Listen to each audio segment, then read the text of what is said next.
All right, so let's talk about functions. So, yes.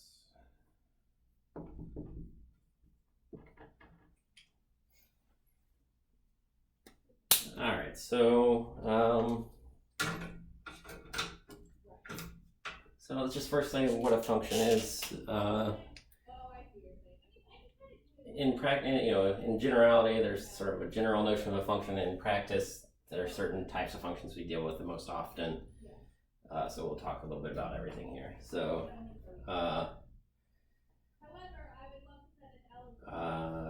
you can think of it's just kind of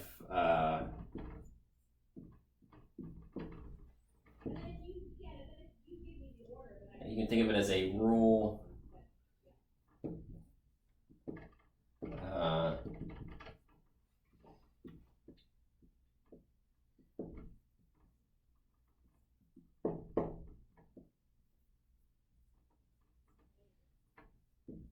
It's just a rule that takes an input and assigns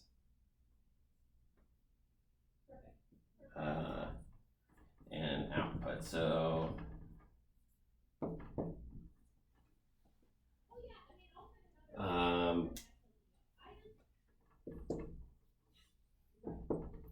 that's kind of the most straightforward kind of way. You just got inputs and you got outputs. You put something in and you always get the same thing out.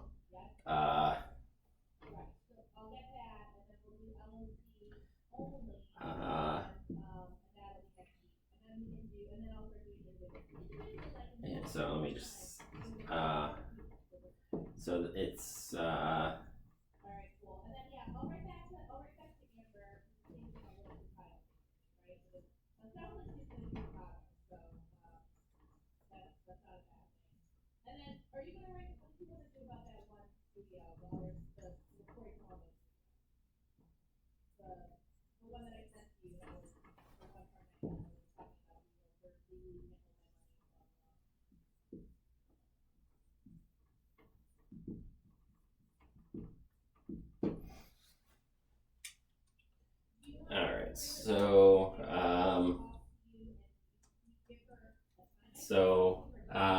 They can sometimes they like to overgeneralize these things just to be a little bit silly, um,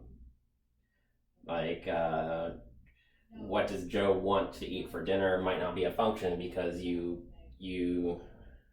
what does somebody want for dinner? You put Joe into the function today, you get hamburgers. Tomorrow, you get spaghetti, and those two different outputs for the same input. You add you plug Joe into this so-called function. You don't get the same output every time, and that's kind of silly. So what we are looking for here is let's just keep it with mathematics.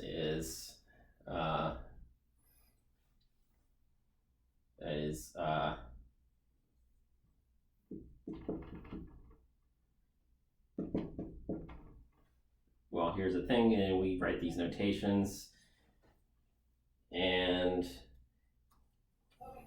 if f is a function, I want to emphasize this. This looks really weird the first time you see it. It looks like multiplication, but it's not. It's just somewhere in the context of the problem, they'll specify that this thing is a function, and then if you have a function, that whatever is after the parentheses is just here's the input. This is a function, and then a lot of times you see a mathematical expression. So this is just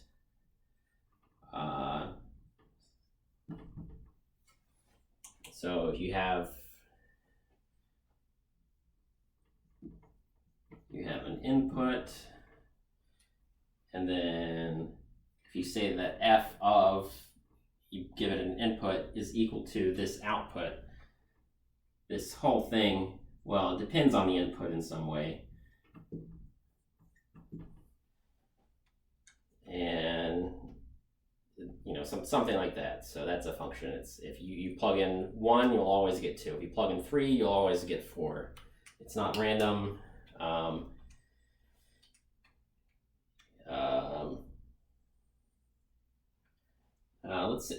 Here's a better example of something that's not a function.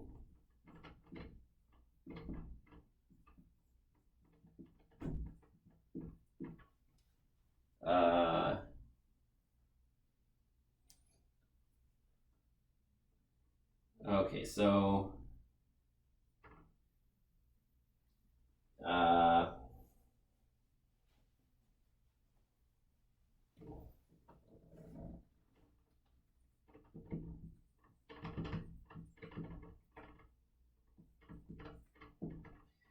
you can't do this either.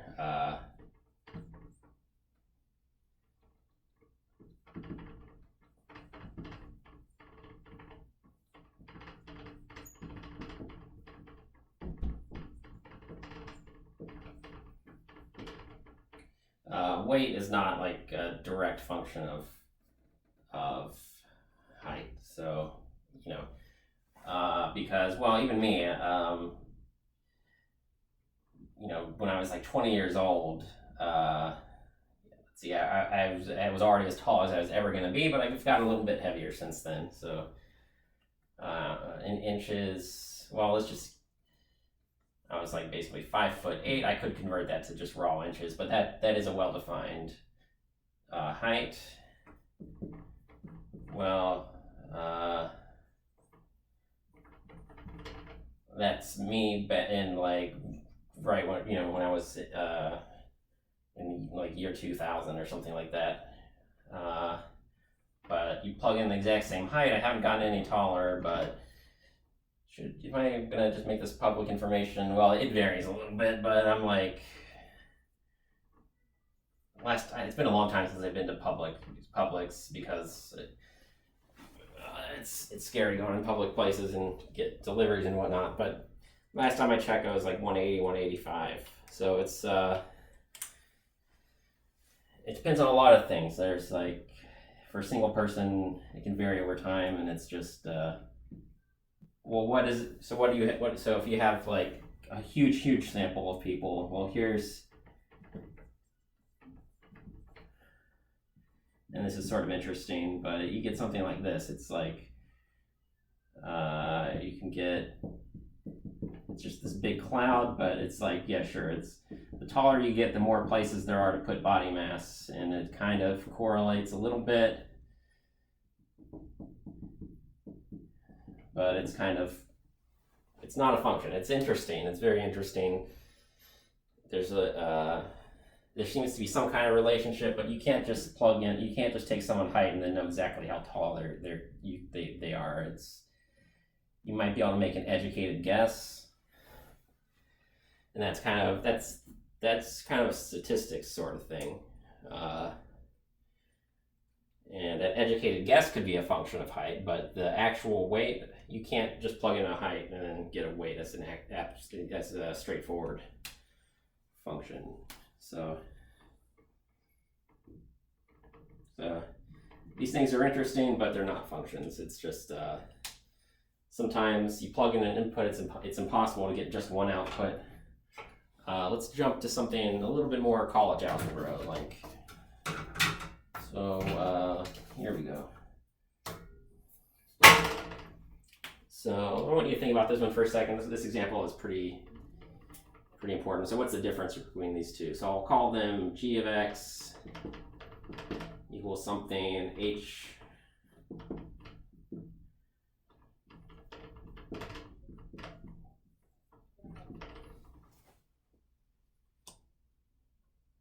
All right, so in algebra class, basically we want to deal with functions where the input is a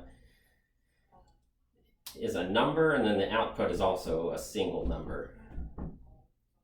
So we don't want to deal with anything too crazy where the output is like a set of numbers. We just want to plug in a number, and we want to get a number to pop back out again. And it seems like right away, this is kind of an issue that's always kind of delicate and comes up a lot, and it's very important to sort of take it into consideration. And we'll see definitely in this course, the square root in particular. Sometimes there's a positive square root and a negative square root, but if you put this in your calculator, like square root of 4, well, there's 2 and negative 2 are square roots of 4, but the square root function always gives us the non-negative square root. So for example, g of 9 is equal to square root of 9, which is equal to 3. You put that in the calculator. Human beings realize that 3 and negative 3 are two equally valid things that you square to get 9. But the square root function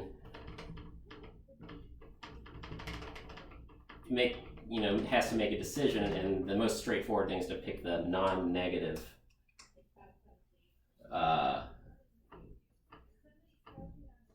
square root.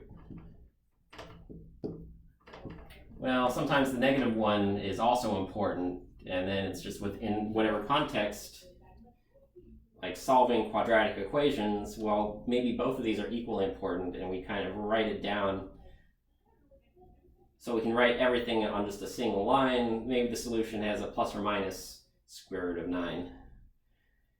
And if we understand that we're talking about two different solutions to the same problem, and we use that shorthand, that's kind of okay. It's just this thing right here is not technically a function. It's this sort of, Schrodinger's cat is this magical cat that could be like, it could be alive or it could be dead.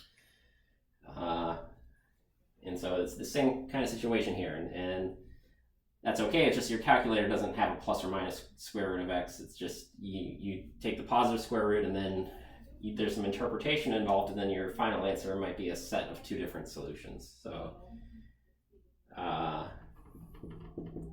strictly speaking, this is not a function. At any time you're equally interested in both square roots, you sort of have to give a little bit of context to make sure everyone understands what you're doing.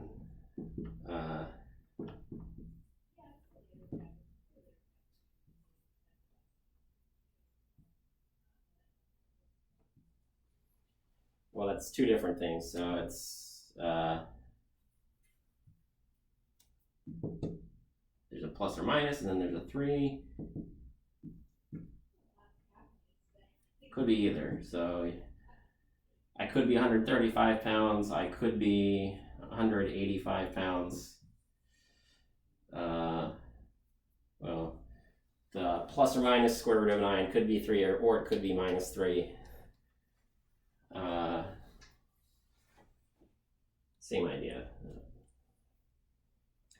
All right, so let's see.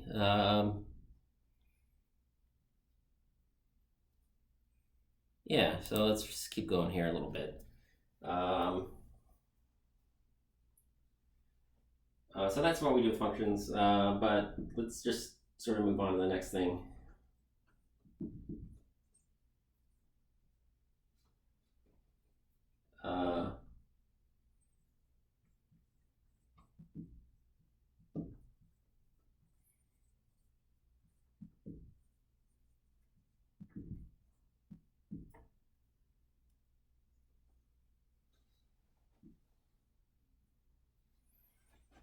All right, so here's where it really starts to,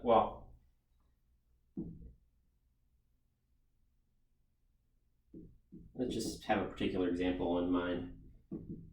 Let's let f of x equal x squared.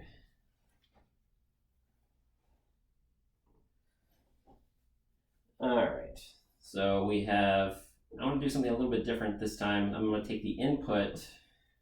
This is going to be really going to come in handy later. You don't have to do this, but it's something you might want to do in your head.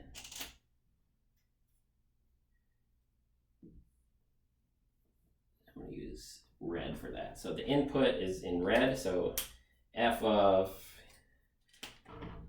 and anytime you have just the input. Another way you can do this to really emphasize and make it stand out is you just, those parentheses around the input, you can kind of group any place that you see the input, you can group it with parentheses as well. So I'm using red to make it really stand out.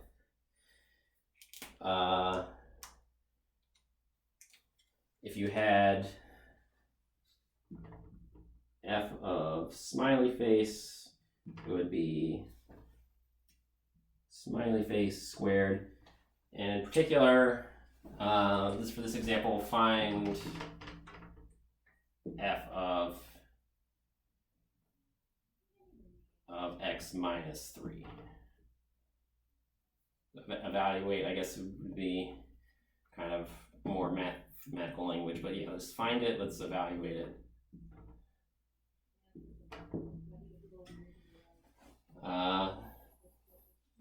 Well, f of smiley face is smiley face squared. If I want to use red here,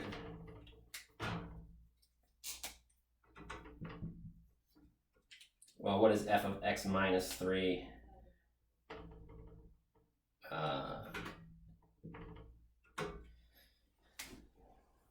Well, what we have is the rule that's defining f of x is we take whatever the input is, it's take the input and then square it. And the input is this x minus 3. So it's just, if f of 2 is 2 squared and f of negative 3 is negative 3 squared, and so on, then f of x minus 3 is x minus 3 squared. So that entire expression kind of has its own, it's kind of all packaged together with its own sort of, x is replaced by that entire expression and it kind of has its own implied parentheses, and then we can do it. So maybe you're already good at these and you can do it in your head, but now that we sort of understand that we have the right thing here, I'll just write it down in black. We have x minus 3, x minus 3. So either by, if you wanted to draw the common core rectangle for the x minus 3, x minus 3, you can do that, but the sort of the FOIL method or whatever, well, we end up getting a minus 3x, another minus 3x. You could do this in one step if you wanted to. Maybe it's been a while, I'm doing an extra step here, but you'll get x squared minus 6x and then double negative plus 9. So just reminding you, what did we do here? We were evaluating f of x minus 3, and you get all of this stuff. So it looks a little weird at first, but pretty soon we will see that there are applications for this. And it's kind of, we want to study, well, what if you want to compare f of x to f of x minus 3, why would I want to do that? Well, it's like you change the input. So if you're measuring the energy output by a fireplace or something, and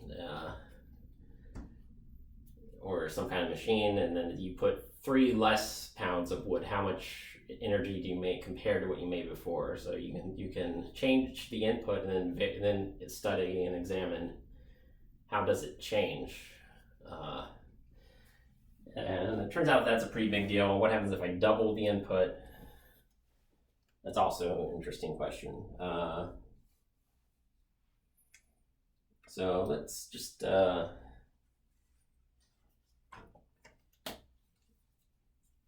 maybe I'll erase the top half.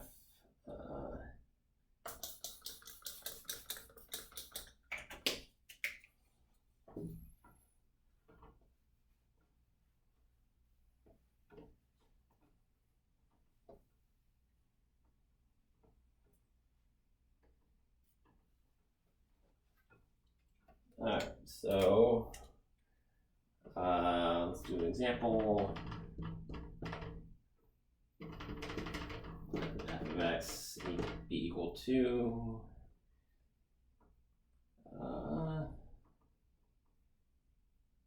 yeah, let's just let's just do x to the 4th. Find f of 3x, I guess.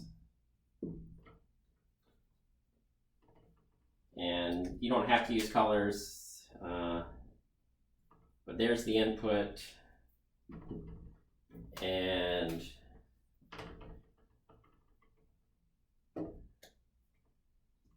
anytime that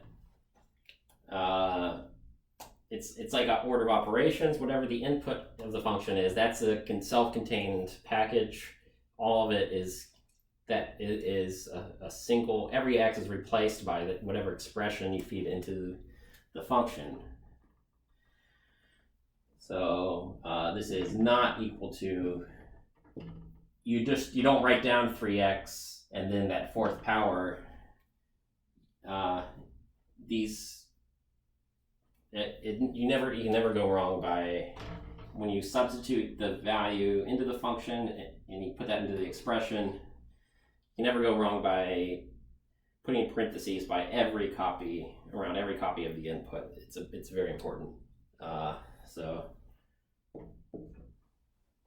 It's you don't just write down the same thing with that number plugged in. It's keeping in mind that the input has the highest priority in the order of operations, and then you can do the algebra from there.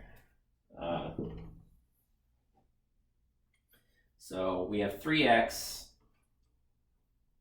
to the fourth power, which means we're multiplying 4 copies of this whole thing. So there's 4 copies of 3, and there's 4 copies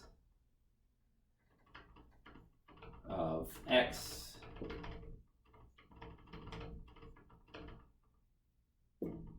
So it will be customary to write this in this very kind of standard form, which is, well, we got 3 times 3 is 9, and then we got 4 copies total. It ends up being 81. So 9 times 9 is when you have 1, 2, 3, 4 copies of 3 all multiplied out. That's what you get.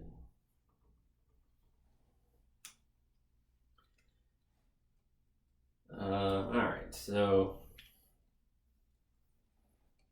there's let me take a quick look at the homework problem. I wanted to give you something that's going to be helpful.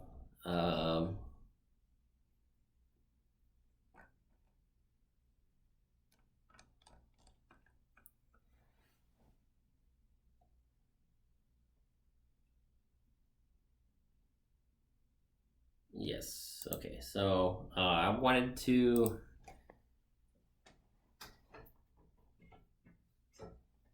help you a little bit with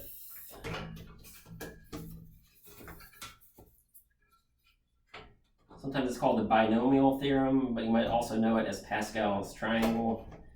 And I just want to tell you the quick version that's sort of easier to understand,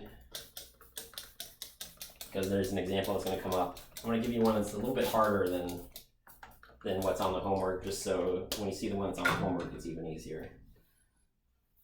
There are a couple ways of doing it. When it's the third power, this problem it's a little bit slow, but you can do it. It's not the end of the world.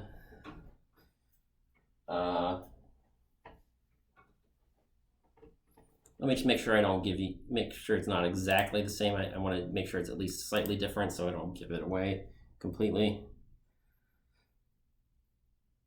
Yeah, all right, so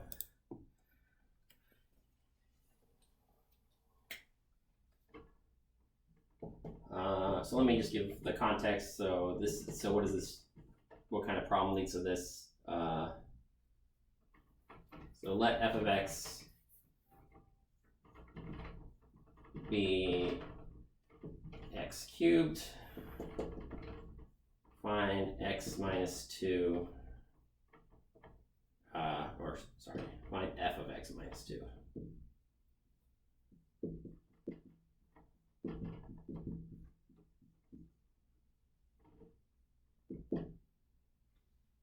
So I'm going a little bit faster this time, but I take f of, not x, but I'm taking f of x minus 2, which means I don't take x cubed, I take x minus 2 cubed. And you'll get the wrong thing if you do this, because it's not the -2 that's cubed, it's the input is cubed. So input cubed is x minus 2 in a package cubed. So one way of doing this is, well, step 1 is the same no matter what. There's a couple ways of doing this. There's kind of a pattern that's called Pascal's triangle that makes this that can cut down the number of steps. But if I take those two together, middle, outer, you get -4x. Last, you get +4. First, you get x squared. And then, oh no, there's even more. So we've got all of this times x, and we have all of this times -2. So I can, if I'm doing it from the left, I do these two, then these two, and then these two. It's going to be a big mess. So x cubed minus 4x squared plus 4x. If I do this one, it's just make sure everybody gets multiplied by everybody else. So if I do it like this, and then I do it like this. So first I did x times those 3. Then I'm going to do -2 times those 3. So it's plus 8x, and then it's minus 8. And this is, so like third power, sometimes I like to do little things like this. I triple underline, so I make sure I take everything into account. I double underlined the squared terms, and there were only 2 of those. Whenever things get complicated, that little things like that can kind of come in handy. And that's what we get.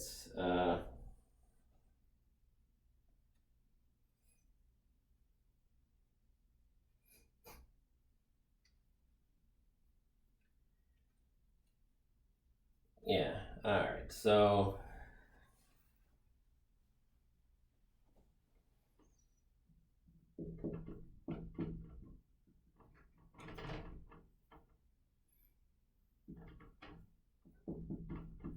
solution 2, we'll get the same answer.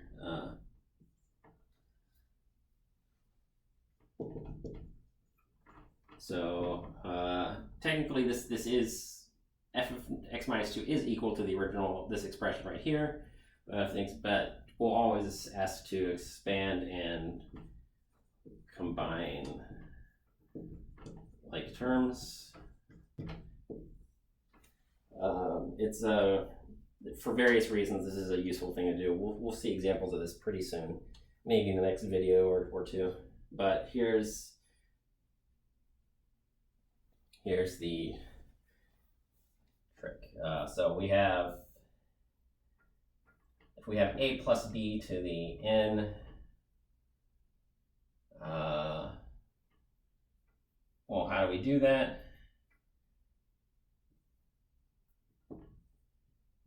Well, let me show you this.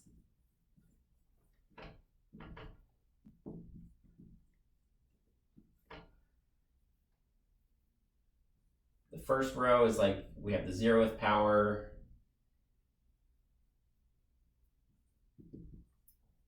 And I'm going to tell you what these numbers refer to. So what happens is you keep getting, you start with the 0th power, a plus b to the 0th power. Anything to the 0th power is 1. Anything except for 0, which is undefined. 0 to 0 is undefined, but anything else, you just get 1 here. A plus b to the first is, this is a, and this is b. And I have to explain what this is. Well, there's also a middle term, and there's actually a 2, and it's actually a squared plus 2ab. Then the 1 is a coefficient. Like these are coefficients, and then the way the powers work is, well, you start with a squared, and then you lower the power of a by 1, and you raise the power of b by 2 until you get to the end, and it's the opposite. You've got b to the n at the very end. So it's 1, 1, 1, and what do you, to do the next, on the outside you always have ones, because you always end up with just one of the largest power of A and then one of the largest power of B, and then what happens is the pattern that kind of emerges is whenever you multiply that A plus B squared by another A plus B, you always get these two terms where the coefficients add up together. And I'll show you how to do it for, if you understand how to do it for the third and fourth power, those are the examples I'm going to do, and then from there on it's kind of more the same. Once you can do that, you kind of get the idea. And there's always, you always get a slightly bigger expression when you get up to the fourth power, or the fifth power even, you can keep going.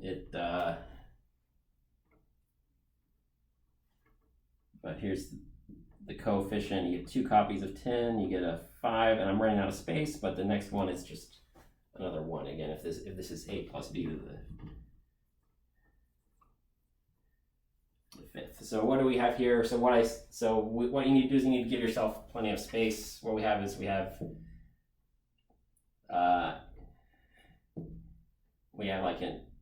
A equals X, B is equal to, A plus -2. So you want to rethink this as plus -2, so it fits the setup for Pascal's triangle, which says we want to have A plus B to some power n, and then it's the third power. So 3 for the third power, and then what you do is you have 1 times something, then you want to leave extra space, 1, 3, 3, 1. So you start with A cubed with nothing else, and then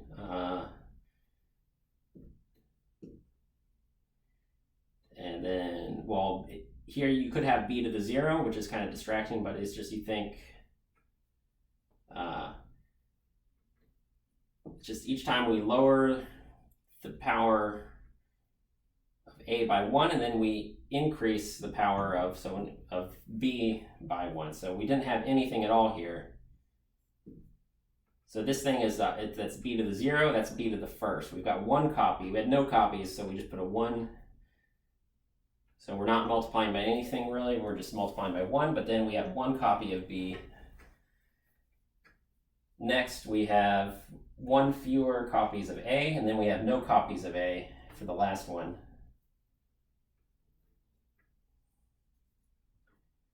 And -2 squared. So if I wanted to be really fancy with this, I could have A be red, I could have B. This green is kind of faint, maybe blue is, I think the blue shows up slightly better.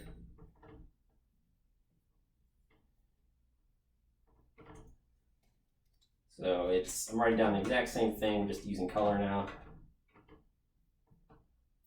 The pattern is this. You've got the coefficients that just come from the structure of what happens when you cube A plus B.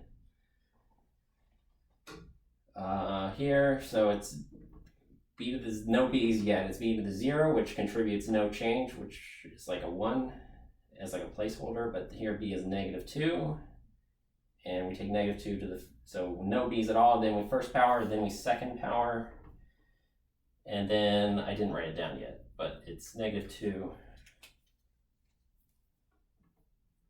cubed, equal sign, so we get x cubed minus 6x squared. Looks good so far from our previous answer. This is a double negative, so that's a +4 times 3.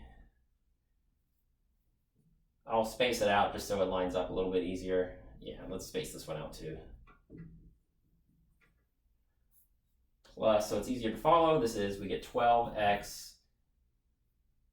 And what do we get? Triple negative, so the odd negatives is left over. The first 2 negatives cancel, and we get minus well, 2 to the third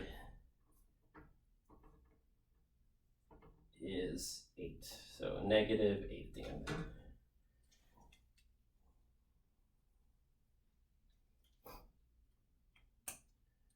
All right, so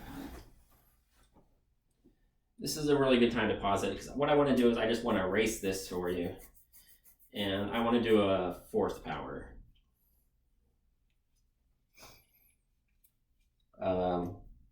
So that was a fair warning, and I'm going to erase. I guess I'll erase the whole thing because it looks good, right? All right, just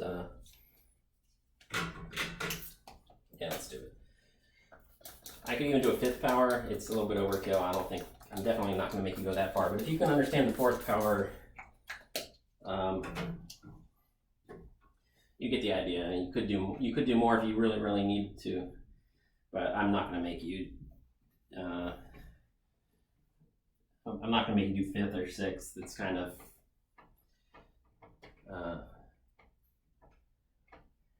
For 3rd power, it wasn't too bad doing it just by hand, but if you get good at this, it definitely starts to pay off around the 3rd power, and it gets better from there.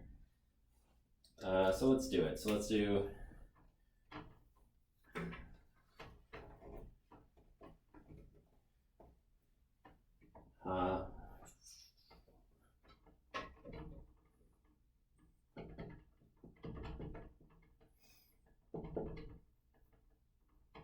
Alright, so they can use any letter they want, so I don't know, we can let p of x equal x to the 4th. Yeah, I don't want to bother with the 5th power. I think you get the idea if we can do this much.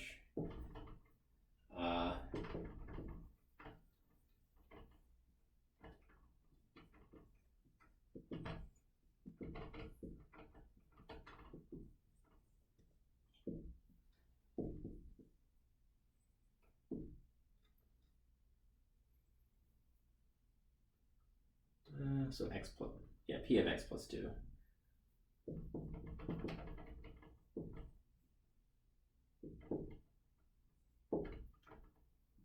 And I might even need 2 lines because I wrote a little bit big over here. So it's the 4th power. So the parentheses around the input has to be grouped in parentheses. It's the 4th power. So we don't want to use the wrong row because then we'll run out of numbers and it just doesn't correspond to something totally different. We have to use this one right here. So it's 0.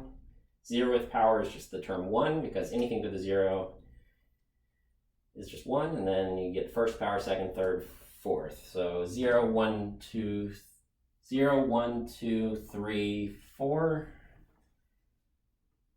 1, 4, 4. I'll have a little bit more space for this next row because that's about where I run out. That's where that line just about ends. So 1, 4, 6, 4, 1. So 1 makes a nice placeholder because there is a general pattern, even if the 1 doesn't change anything.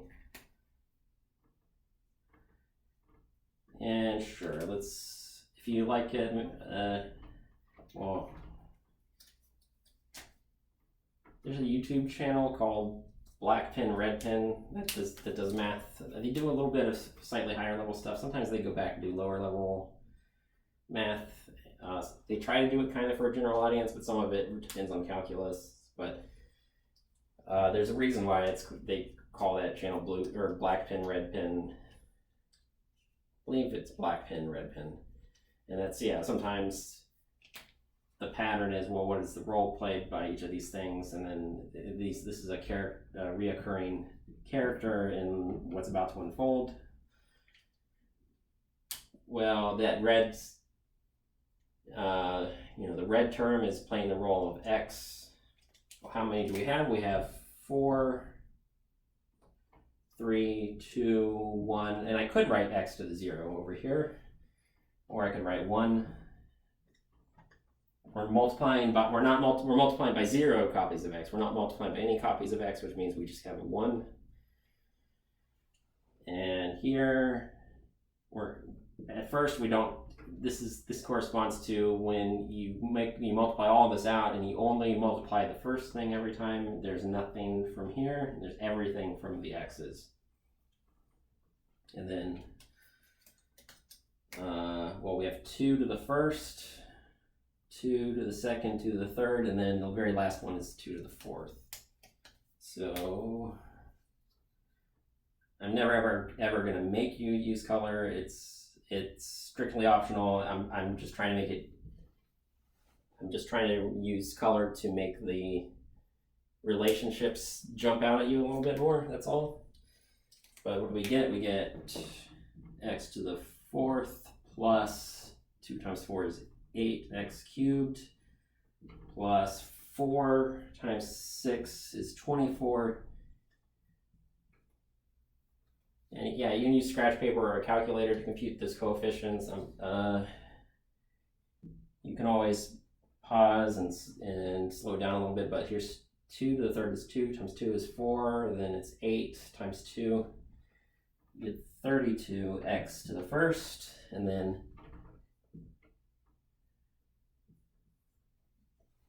plus 16. So I believe homework number 3, there is a third power. And if you understood this one, then you can probably do a 5th power or a 6th power if you really wanted to. But you can definitely handle a third power by either method. Alright, so let me double check my notes here. I could break this up into multiple videos. But is there anything that I absolutely wanted to include right now before I forget? Yeah, let's do one more thing. Nothing brand new here. I just wanted to do one more example of more of the same, but with the function that being a little bit different. So let's just erase this. You can pause. All right, here we go.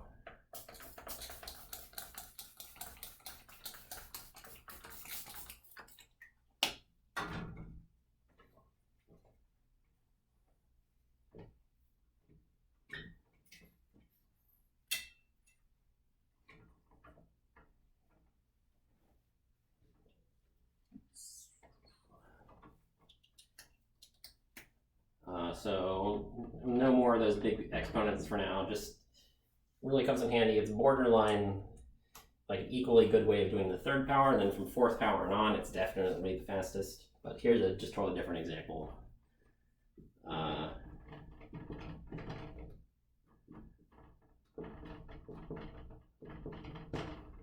think I haven't really done ones where there were multiple terms in the definition of the function, and let's pick another letter. I don't think we've used H yet.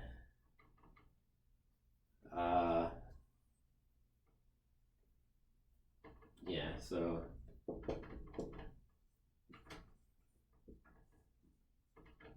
let's expand and combine like terms.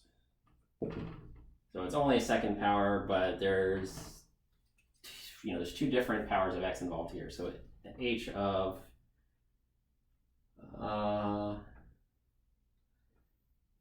let's do 2 minus x just to mix it up a little bit.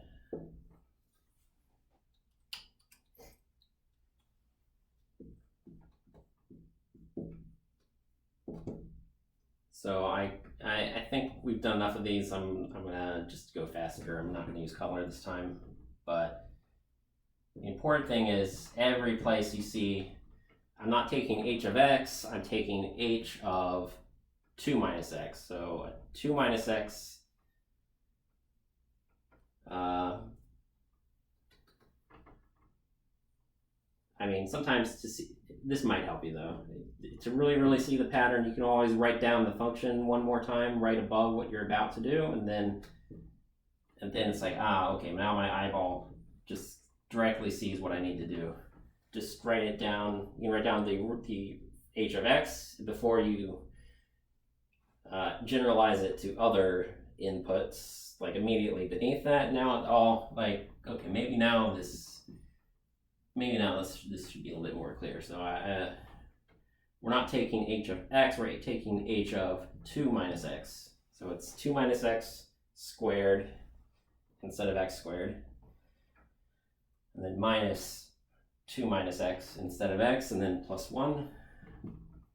So we have,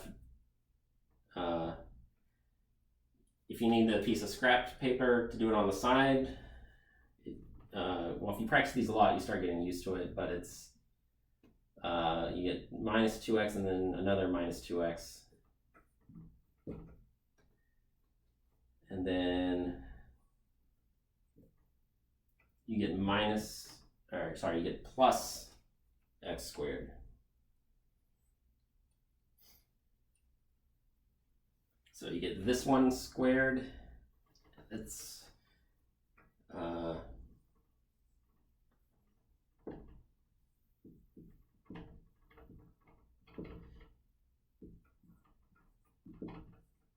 this one comes up so often that a lot of times people just memorize it, for example, but it's twice those two multiplied and then you end up squaring.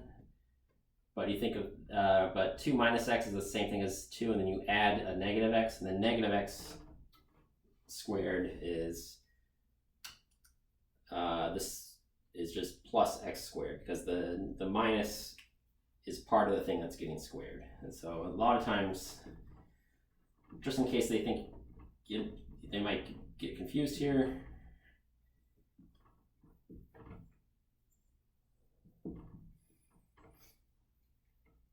it's kind of the same formula, but here is what it looks like if they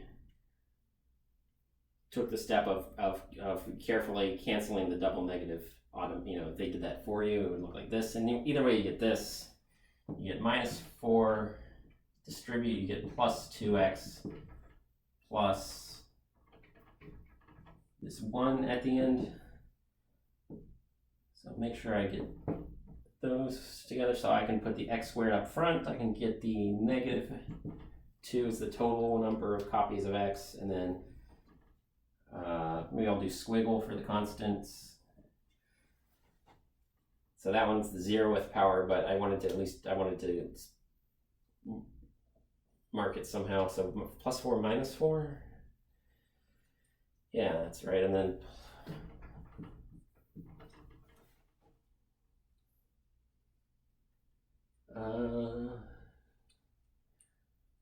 yeah, so that usually doesn't happen. There's some kind of weird symmetry going on here. It's kind of, you plug in 2 minus x, a lot of stuff cancels, and it just magically ends up being the original function again. If you plug in 3 minus x, you'll get something completely different though. So it's, I didn't mean to pick something where that coincidence just happens, but it does. It's kind of interesting, but